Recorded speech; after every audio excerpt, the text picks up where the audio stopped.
할렐루야. 예수님께서 이제 본격적으로 공생애를 시작하셨지요. 그리고 공생애의 시작은 갈릴리에 오셔서 하나님의 복음, 가장 복된 소식을 전함으로 시작이 되셨는데, 우리 예수님이 가장 첫 번째로 외치신 하나님의 복음이 있지요. 우리 다 같이 봉독할까요? 시작. 이르시되 때가 찼고 하나님의 나라가 가까이 왔으니 회개하고 복음을 믿으라. 다시 한번 시작. 때가 찼고 하나님의 나라가 가까이 왔으니 회개하고 복음을 믿어라. 할렐루야. 사랑하는 여러분, 우리 주 예수님이 오심과 더불어 하나님의 나라가 이 땅에 임한 줄로 믿습니다. 자, 그래서 저 유명한 초대 교부였던 오리겐이라고 하는 분이 이런 말을 했다고 합니다. 함께 읽어볼까요? 시작.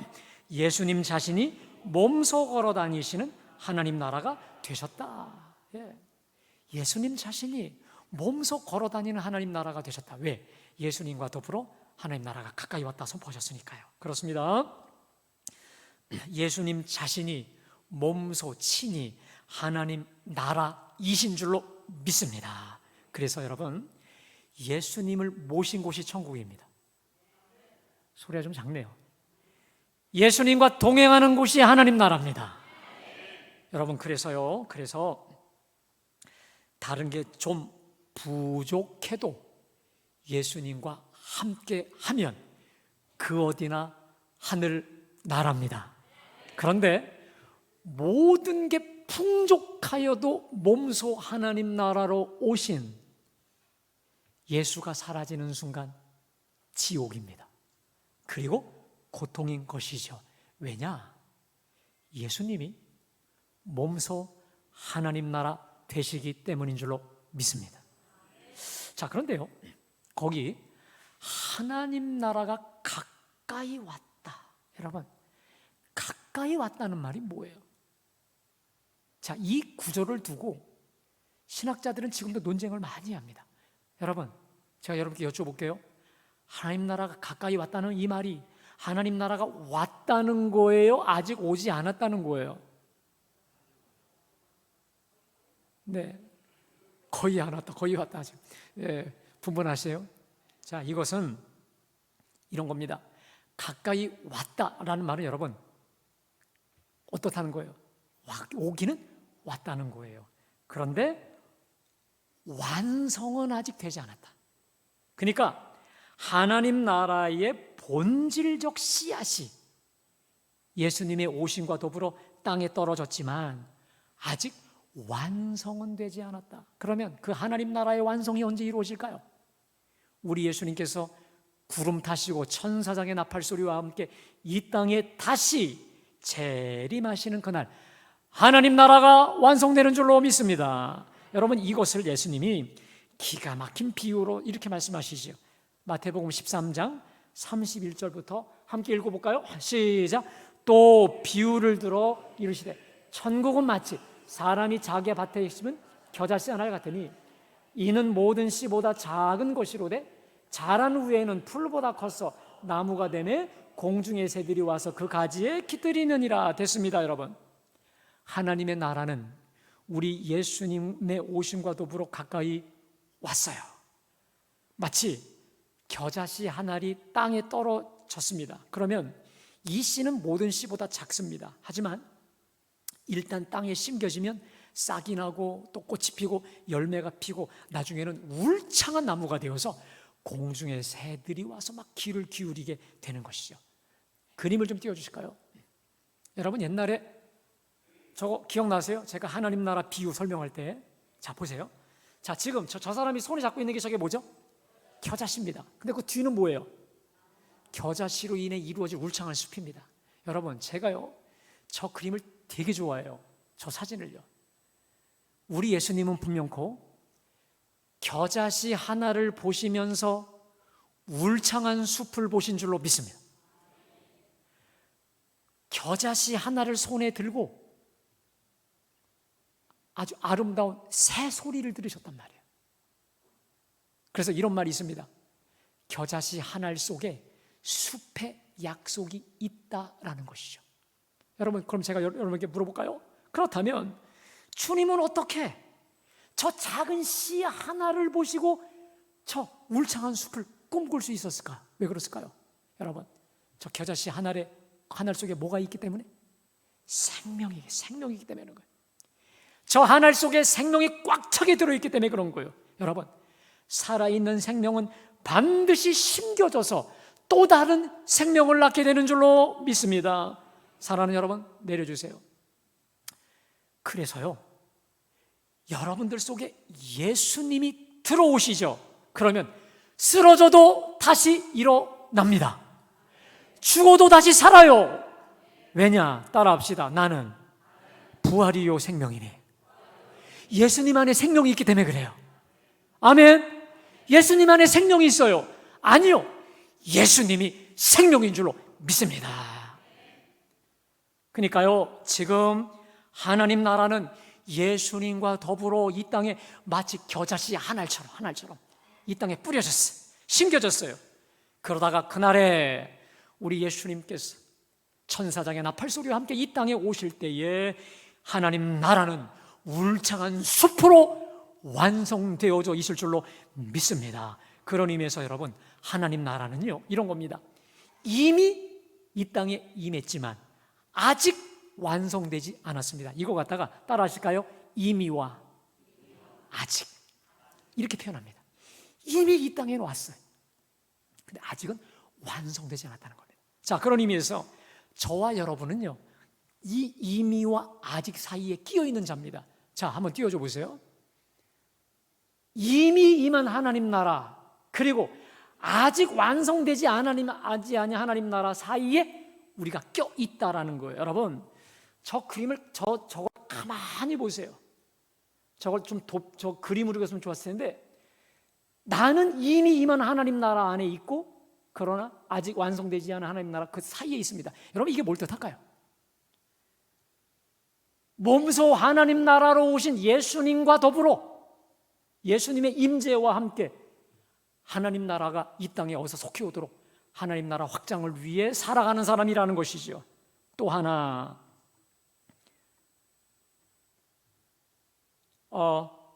우리 예수님의 다스림과 임재하심 속에서, 예수님의 지배와 통치하심 속에 이 땅 가운데 하나님 나라를 확장, 전염시키도록 우리를 부르셨다라고 하는 것이죠. 여러분, 그래서 이 하나님 나라는 누구에게 먼저 임해야 되느냐? 나에게 먼저 임해야 됩니다. 이것을 갖다가 따라합시다. 심령천국. 내 심령 가운데 하나님의 나라가, 하나님의 통치가 충만히 임해야 할 것이고, 그것이 가정으로, 교회로, 직장으로 내가 가는 모든 곳을 하나님 나라로 변형시키는 하나님 나라의 일꾼들 되시기를 주님의 이름으로 축복합니다. 자, 이를 위해서 우리 주님이 분명히 말씀하셨죠. 때가 찼고 하나님 나라가 가까웠으니, 따라합시다. 회개하고 복음을 믿으라. 자, 그런데 이 회개라는 것은 단순하게 내가 이런 죄 저런 죄 지었다라는 것을 회개하기보다 근본적 회개라고 말씀드렸습니다. 마치 내가 내 인생의 주인과 왕처럼 살았던 그 교만함을 회개하는 것이라 말씀드렸습니다. 그래서 여러분, 위대한 신학자 중에 케제만이라는 분이 회개를 이렇게 정의합니다. 자, 한번 읽어볼까요? 시작. 따라합시다. 주권의 전이. 영어로 로드십 트랜스퍼라 합니다. 이게 뭐냐면 주권을 교체하는 거예요. 주권을 바꿔버리는 겁니다. 여러분, 예를 들어서 배터리 건전지가 다 나가면 그거 빼버리고 다른 걸 새 것으로 갈아 끼듯이, 회개가 뭐냐?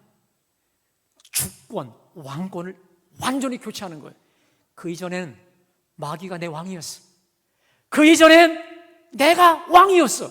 내가 주인이었어요. 그런데 예수로 내 주인과 왕권을 새로 완전히 교체, 전이, 이게 바로 진정한 회개라고 하는 것이죠. 여러분, 제가 지난주에 이어 여러분께 다시금 연이어 여쭙습니다. 지금껏 여러분 인생의 실질적인 주인, 주어, 왕은 누구였습니까? 너무 멀리 볼 것도 없습니다. 지난 한 주간 동안 여러분 인생의 주인, 여러분 인생을 누가 핸들 잡고 드라이브 해갔습니까?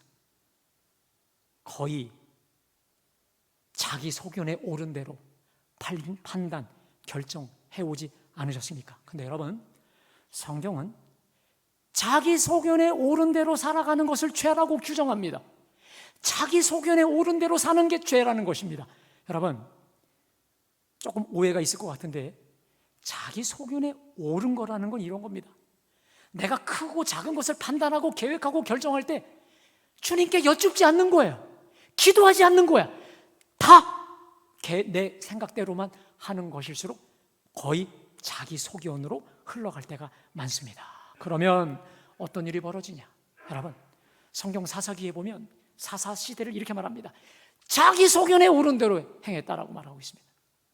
그래서 사사기적 혼란, 혼돈만 약이 반복되는 거죠. 여러분, 지금 여러분 인생이 사사시대와 같이 복잡하고 꼬이고 헝클어지고 뒤틀려 있지 않습니까? 그렇다면 다 내 소견대로 행할 확률이 아주 많습니다. 이제라도 죄를 자백하십시오. 이제라도 회개하십시오. 이제라도 여러분 인생의 자동차를 정지, 스탑시키고 운전석에서 내리세요. 그리고 여러분의 핸들을 주 예수님께로 맡겨 드리시기를 주님의 이름으로 축복합니다. 주권을 전히 핸들을 바꿔버리시는 거예요. 그때부터 주님께서 오냐 하시고 저와 여러분들을 전폭적으로 이끌어 가시는 줄로 믿습니다. 바로 이때에 우리 주님이 우리 속에 오셔서 우리의 주인이 되사 우리를 자녀 삼으시고 우리 인생을 주님 사이즈로 인도해 주신다는 겁니다. 여러분, 그래서 요한복음 1장 12절 13절에 이렇게 말씀하십니다. 우리 다 같이요, 영접하는 자 곧 그 이름을 믿는 자들에게는 하나님의 자녀가 되는 권세를 주셨으니 이는 혈통으로나 육정으로나 사람의 뜻으로 나지 아니하고 오직 하나님께로 난 자들이니라. 아멘. 여러분, 우리가 회개하고 복음을 믿으라 말씀하셨습니다. 이게 뭘까? 주 예수님을 내 마음속에 믿고 영접한다라고 하는 것입니다. 저 구절을 다시 띄워줘 보세요. 여러분, 영접하는 자 곧 그 이름을 믿는 자에게는 하나님의 자녀가 되는 권세를 주시는데 이것은 혈통이나 육종이나 사람의 뜻이 아니라 하나님께로부터 위로부터 난 자들이라는 거예요. 할렐루야. 그리고 이 사람을 주님이 책임져 주신다고 하는 것인데, 근데 여러분, 우리 예수님을 영접하고 주님이 우리 인생의 주인으로 우리 인생을 이끌어 가시기 위해 전제가 있습니다. 자, 그림을 좀 띄워주실래요? 여러분, 저 그림 다 아시죠? 예수님이 밖에서 우리 마음문을 두드리시고 계십니다. 여러분, 근데 조금 현대판이 있습니다. 조금 현대 같죠? 자, 근데 저 그림을 보니까 제가 저 그림을 발견을 하고 가만히 묵상을 해봤어요. 지금 예수님이 계속 두드려요. 내가 들어가고 싶다. 내가 너의 주인이 되고 싶다. 내가 너의 왕이 되어서 너를 인도해 가고 싶다. 계속 두드리십니다. 그런데 문제는 문이 밖에는 없어요. 여러분, 그러니까 어디서 열어야 돼? 안에서 열어야 돼. 여러분, 저는 어느 때 이런 생각을 해요. 좀 예수님이 그냥 내 인생을 밀고 들어와서 나를 완전히 주의 사람으로 만들어 주시지. 어쨌든 이렇게 생각할 때 있어요. 제가 제 스스로도 고치지 못하는 습관이 있을 때 그냥 왕창 그냥 주님이 오셔서, 근데 주님은요 그렇게 방문을 그냥 막 밀고 들어오시는 무례하신 분이 아닙니다.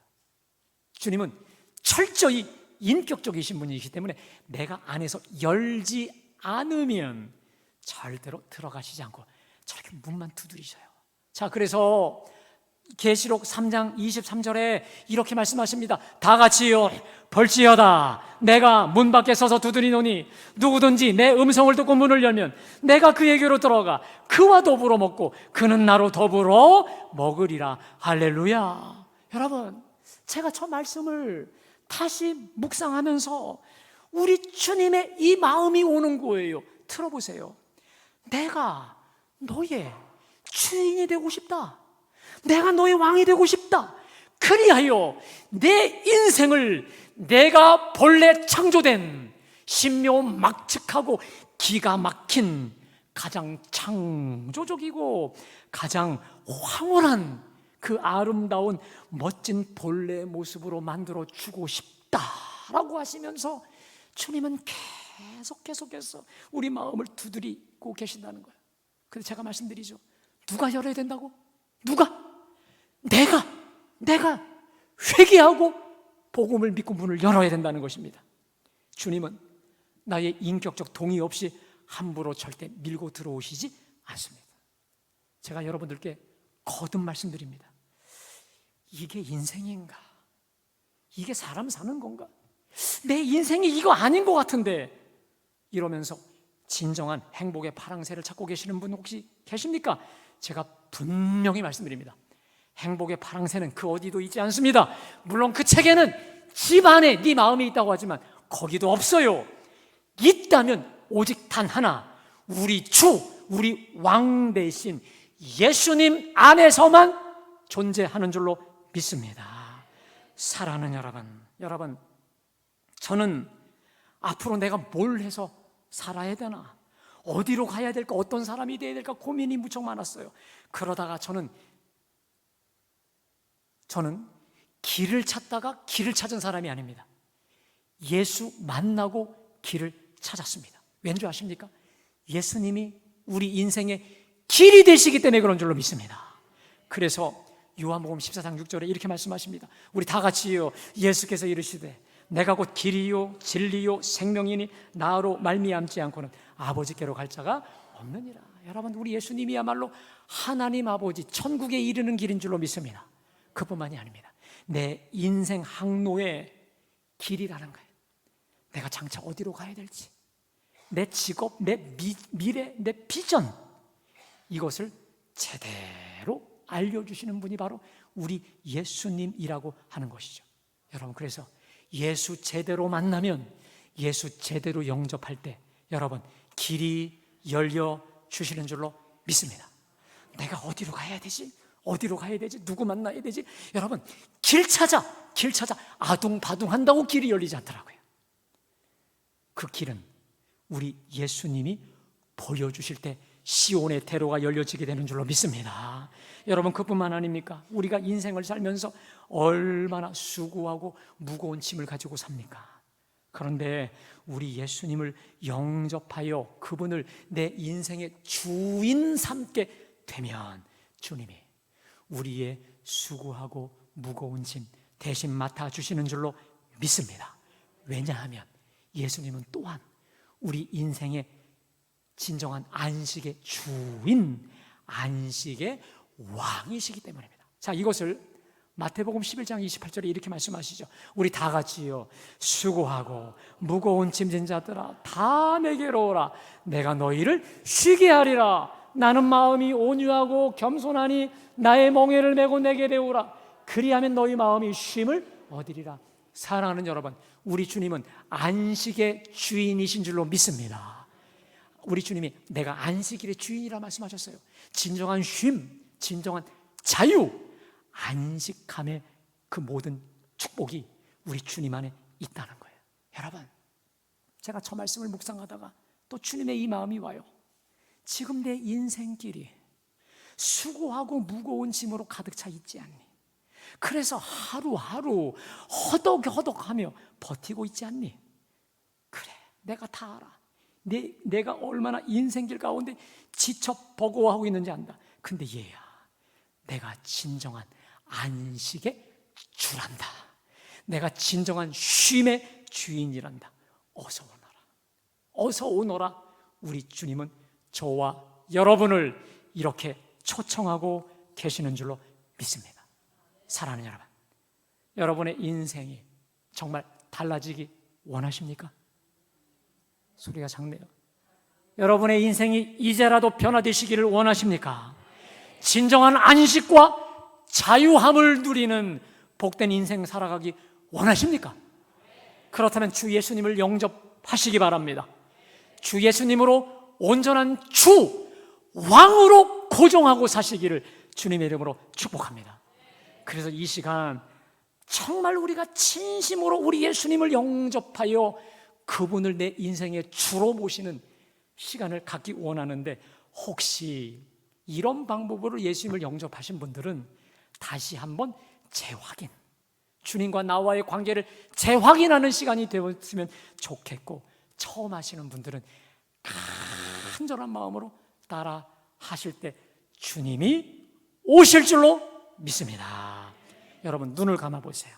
눈을 감아보세요. 눈을 감으시고 여러분 한번 상상을 하시기 바랍니다. 여러분의 현관문을 상상하시오. 현관문. 자, 지금 현관문 밖에 예수님이 서 계십니다. 예수님이 계속 문을 두드리고 계시오. 얘야, 내가 들어가고 싶다. 내 주인이 되고 싶다. 너의 인생을 내가 드라이브 핸들을 잡고 싶다. 근데 우리는 마음의 문을 꽉 닫아놨습니다. 여러분, 이 시간 마음의 문을 활짝 여십시오. 활짝 여십시오. 그리고 진심으로 저를 따라합시다. 따라합시다. 주 예수님, 나는 죄인입니다. 그동안 내가 내 인생의 주인과 왕으로 살아온 죄인입니다. 그러나 예수님, 이젠 정말 달라지고 싶습니다. 변화되고 싶습니다. 십자가에서 죽으심으로 내 죄값을 담당하시니 감사합니다. 지금 나는 내 마음의 문을 열고 예수님을 나의 구주, 나의 왕으로 영접합니다. 나의 죄를 용서하시고 영생을 주시니 감사합니다. 나를 다스려 주시고 나를 주님이 원하시는 사람으로 만들어 주옵소서. 이제로부터 영원히 내 인생 이끌어 주시옵소서. 예수님의 이름으로 기도합니다. 할렐루야. 여러분, 진심으로 기도하셨습니까? 그러면 예수님이 어디 계실까? 계시록 3장 23, 20절 다시 한번요. 시작. 볼지어다 내가 문 밖에 서서 두드리노니 누구든지 내 음성을 듣고 문을 열면 내가 그에게로 들어가 그와 더불어 먹고 그는 나와 더불어 먹으리라. 할렐루야. 문에서 두드리시고 계시는 우리 예수님을 영접하셨잖아요. 아멘. 초청하셨잖아요. 그분은 우리 속에 오셔서 왕이 되시고 주인이 되셔서 우리를 다스리실 것입니다. 우리를 이끌어 가실 겁니다. 이 주님을 믿고 주님과 함께 승리에 찬 인생 되시기를 주님의 이름으로 축복합니다. 이제 내 심령에 하나님 나라가 이루어지게 된 줄로 믿습니다. 씨가 떨어졌어요. 이제 확장되어 가실 겁니다. 이 땅 위에서 하나님 나라를 맛보게 하실 줄로 믿습니다. 근데 여러분, 우리가 예수님을 나의 구주, 주인, 왕으로 인격적으로, 실제적으로, 의도적으로 영접하면 변화되는 게 있습니다. 그게 뭐냐? 따라합시다. 가치의 혁명. 가치가 완전히 전이 됩니다. 여러분, 가치라는 게 뭘까요? 내가 실질적으로 가장 보배롭고 귀하게 여기는 것을 우리는 가치라고 하죠. 그래서 그 가치를 위해서 우리는 일도 하고 돈도 벌고 모든 걸 다 합니다. 자, 여러분, 그러면 우리 현대인의 가치가 뭘까? 첫 번째, 돈이죠. 명예고 권세죠. 그리고 이것을 통한 뭐합니까? 행복 추구입니다. 제가요, 어떤 책을 봐도, 어떤 TV 매체를 봐도 여러분, 왜 사십니까? 하면 간단합니다. 행복하려고요. 그래서 결국은 어느 교회도 가보면 결국은 목적이 행복이라고만 얘기하고 있습니다. 예, 맞습니다. 행복하게 살아야 되죠. 자, 그런데 여러분, 우리가 하나님 나라를 제대로 맛보고 예수가 내 인생의 진정한 주인으로 주권이 전이가 되면 가치가 바뀝니다. 바뀝니다. 어떻게 바뀌느냐? 자, 마태복음 13장 44절부터 45절입니다. 우리 다 같이요. 시작. 천국은 마치 밭에 감추인 보화와 같으니 사람이 이를 발견한 후 숨겨두고 기뻐하며 돌아가서 자기의 소유를 다 팔아 그 밭을, 여러분, 옛날에는 어떤 소장농이 어느 주인 집에서 이 밭을 가거나 밭을 갈 때가 있어요. 땅을 갈 때가 있어요. 근데 쟁기로 열심히 갈다가 쨍그랑하는 소리가 들리네요. 그래서 가까이 봤더니 뭐예요? 금이에요. 보물이에요. 휘황찬란한 금덩어리입니다. 보물덩어리예요. 여러분, 그 순간 이 사람이 어떻게 한 줄 아세요? 두리번 하는 거예요. 좌우를 다 둘러봐. 위아래 아무도 없지. 땅을 파서 깊숙이 숨깁니다. 그리고는 기뻐 뛰며 집으로 가서 집 팔고 논 팔고 밥 팔고 자기 와이프 외에 다른 거 다 팔아버리고 그 밭을 삽니다. 왜요? 진짜를 발견했으니까. 여러분, 무슨 말이냐? 내가 정말 하나님 나라를 맛보았다면, 예수가 주인 대신 예수를 정말 내가 영접해서 그분으로 주권이 바뀌었다면 가치가 반드시 바뀌어질 수밖에 없습니다. 내가 그동안 소중히 여겼던 거, 이거 쓰레기처럼 여길 수 있는 여유를 갖게 된다는 겁니다. 여러분, 오늘 제가 봉독한 본문이 딱 그 본문이에요. 오늘 본문은 예수님께서 내가 자꾸 하나님 나라가 가까이 왔으니 회개하고 복음을 믿으라 라고 말씀하시고 나서 첫 번째 하실 일이 뭐냐? 하나님 나라를 위해 투신할 제자들을 부르시는 장면입니다. 자, 그런데 그들이 누구냐? 저 갈릴리 변방, 저 해변, 저 시골 구석진 곳에 거기서 금을 던지고 있었던 시몬, 베드로, 그리고 그 형제 안드레를 부르셨습니다. 그리고 조금 더 가다가 누굴 불렀냐? 야고보와 요한이었습니다. 근데 이들은 어디 출신이라고요? 갈릴리 출신입니다. 그 당시에 어부는 배우지 못한 불황무식한 자들이요, 가난하고 천박한 자들의 대명사였습니다. 근데 여러분, 그거 아세요? 가난한 자는 가난한 대로, 부자는 부자대로, 배운 자는 배운 대로, 못 배운 자는 못 배운 대로 다 누구나 자기만의 최고 가치가 있습니다. 오늘 이 불황무식한 이 어부들의 가장 최고 가치는 배였을 것입니다. 그리고 그물이었을 거고 부모, 형제였을 것입니다. 자, 그런데 주님이 저들에게 다가가셔서 명령을 하시죠. 마가복음 1장 17절 말씀입니다. 우리 다 같이요. 예수께서 이르시되 나를 따라오라. 내가 너희로 사람을 낚는 어부가 되게 하리라 말씀하시니 저들이 곧 그물을 버려두고 예수를 따랐다고 했습니다. 여러분, 이게 무슨 말입니까? 이제 나를 따라와라. 나를 따라와라. 내가 너희로 사람 낚는 어부, 따라합시다. 사람 낚는 어부. 이 말씀 한마디에 저들이 배, 그물, 부모를 다 버리고 떠납니다. 여러분, 어느 분은 이렇게 말합니다. 예수님이 부르자마자 갑자기 홀려서 황홀경에 빠져서 그냥 따라갔다. 여러분, 이거 뻥입니다. 황홀경에 빠진 게 아니에요. 오늘 우리 예수님의 부르심 받기 이전에 누가복음 5장에 보세요. 요한복음 1장에 보세요. 저들은 예수를 이미 충분히 만났고 저들 속에 하나님 나라가 임한 거예요. 그러니까 가치를 완전히 바꾸고 하나님 나라를 위해 배와 금을 버려두고 떠난 거 아니겠습니까? 여러분, 어떤 가치의 혁명이 일어났습니까? 고기만을 전부로 알았던 저들이 이제 사람을 최고로 아는 사람 낚는 어부로 자발적으로 따라갔죠. 그리고 그 결론이 뭡니까? 천국에서 영원히 빛나는 위대한 자들로 변화된 줄로 믿습니다. 여러분, 제가 간단한 간증을 하나 좀 드리려고 합니다. 근데 여러분, 오해하지 마십시오. 저는 어떠한 사람에게 국한되고 편향되는 거 아주 싫어합니다. 다 소중합니다. 근데 가치가 바뀌어지면, 예수 만나면 이렇게 가치 혁명이 있다는 걸 제가 말씀드리려고 합니다. 여러분, 제가 아까 광고 드렸듯이 이번에 비전교회 성경학교가 은혜롭게 잘 됐습니다. 근데 이번에 어느 교회에서 이번에 후원을 해주셨어요. 그래서 제가 감사해서 어제 토요일 날 전화를 드렸죠. 목사님께 전화했어요. 목사님, 이렇게 도와주셔서 너무 감사합니다 했더니, 거기 누구 권사님 계시죠? 같이 저하고 연합해서 하셨던 분인데, 예. 근데 그분이 공학 박사인 거 아세요? 그러더라고요. 아, 그래요? 저는 몰랐는데요. 근데 전혀 티를 안 내시던데요. 진짜 전혀 몰랐어요. 근데 감사하게 그분하고 제 옆에서 저녁에 회식 자리에서 식사를 하게 됐습니다. 제가 이분한테 물었죠.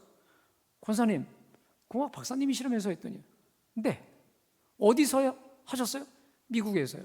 뭐로요? 자동차로. 그러니까 단답형이야. 그냥 하나 물으면 하나 대답, 하나 대답. 재미가 없잖아요. 그러니까 단답형이야. 자, 그런데 이분이 이런 얘기 하시는 거예요. 그러다가 저한테 이런 얘기 하십니다. 근데 목사님, 제가요, 미국에서 교수하려고 했고 교수 자리에도 나섰는데 제가 다시 여기로 온 이유가 뭐냐면 교회 학교 교사가 더 좋더라고요. 아멘. 그러면서 하는 말이 저한테 이런 얘기예요. 제가 실은 이번에 새 사업을 시작했는데 저요 물질 많이 벌어야 합니다. 저 돈 많이 벌어야 되니까 꼭 기도해 주세요. 근데 이 수줍음 많은 이분이 저한테 이 기도 제목을 부탁하시면서 그 말이 예사롭지가 않아. 그러니까 옆에 분은 어떤 권사님이 부연 설명하시는 거예요. 목사님, 저분 위해서 정말 세게 해주세요. 저분은 돈 버는 목적과 차원이 다릅니다. 여러분, 저는 그동안 이런 분들의 말을 많이 들었습니다. 하나님, 재벌 장로 되게 해주세요. 전 이런 얘기를 참 많이 들었습니다. 근데 물론 다 그런 건 아니지만 그 기도 부탁하시는 분들 중에 초점이 어디 있느냐? 재벌에가 있습니다. 돈에가 있습니다. 왜냐? 그분들의 삶을 제가 알잖아요. 그런데 저는 이 수줍음 많은 이분을 통해서 제가 깨달았어요. 야, 사람이 가치가 바뀌면, 사람의 가치관이 바뀌면 왜 돈을, 물질을 풍성히 벌어야 되는지 목적 자체가 다르구나.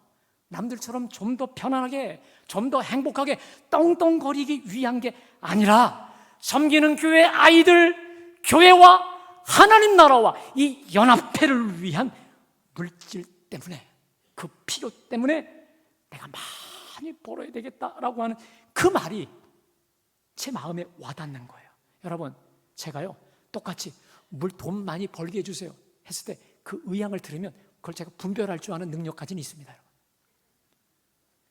걔가 정말 얼마나 은혜 받았는 줄 몰라요. 사랑하는 여러분, 예수님께서 지금 제자들에게 다가오셔서 나를 따라오너라, 내가 너희로 사람 낚는 어부가 되게 하리라 말씀하셨을 때, 여러분, 우리 예수님이 저들의 배 혹은 그물 혹은 물고기가 탐나서 버려두고 오라 하셨을까요? 여러분, 이 온천한 만물 누구 겁니까? 우리 주님 거 아니겠어요? 그런데 뭐가 아쉬워서 저들을 부르셨을까? 간단합니다. 물고기만 전부로 알았던 이 세상의 어부를 따라합시다. 거룩하고 신령하고 존귀한 어부, 다시 말해 하나님 나라에서 별처럼 빛나는 영원한 부배가 되게 하시려고 저들을 부르신 줄로 믿습니다. 여러분, 이 땅에서 아무리 부자로 떵떵거리며 살았던들 그 재산이 죽으면 무슨 소용이 됩니까? 여러분, 정말 값진 재산이 뭘까? 값진 소유가 뭘까? 죽어서도 저 하나님 나라에서도 영원히 빛나는 소유야말로 가장 보배로운 값진 재산이 아니겠습니까? 자, 이것을 다니엘서는 이렇게 말씀합니다. 우리 다니엘서 12장 3절입니다. 다 같이요, 지혜 있는 자는 궁창의 빛과 같이 빛날 것이요, 많은 사람을 옳은 대로 돌아오게 한 자는 별과 같이 영원토록. 여러분, 누가 지혜 있는 자냐? 궁창의 빛과 같이 빛나는 사람인데 그 사람이 누구냐? 많은 사람을 옳은 대로 돌아오게 한 자는 천국에서, 이 생과 저 생에서 영원토록 별과 같이 빛나리라. 할렐루야. 많은 사람을 옳은 대로 돌아오게 하는, 다시 말해 사람 낚는 어부가 되어 영혼 많이 구원하여 우리 주님 기쁘시게 해드리고 이 생과 천국에서 별처럼 빛나시기를 축복합니다. 여러분, 이 거룩한 사역을 위해 우리를 부르셨습니다. 여러분, 저를 왜 담임 목사로 세우셨는지 아십니까? 이 담임 목사직을 통해서 사람 낚는 어부가 되라고. 여러분에게는 왜 장로, 권사 혹은 여러 은사와 달란트를 주셨는 줄 아세요? 그거 가지고 따라합시다. 사람 낚는 어부. 옆에 분하고 눈을 보고 인사합시다. 당신은 사람 낚는 어부로 부르셨습니다. 할렐루야. 여러분, 그것을 실험하기 위해서 여러분, 교회에서 이번에 미션을 만들었습니다. 아, 이게 사람 낚는 어부구나. 그래서 11월 5일 날 홈커밍 데이를 하려고 합니다. 그동안 코로나로 우리 교회 못 나왔던 분들, 또 불신, 남편 불신 안에 불신 주변에 있는 분들을 주님의 품으로 다 돌아오게 하는 바로 그 날을 우리가 정했습니다. 여러분, 지금부터 뜨겁게 기도하며 내가 누구를 작정할 건지 기도해 보십시오. 하나님이 떠오르게 하실 줄로 믿습니다. 그리고 데려올 수 있는 능력도 주실 줄로 믿습니다.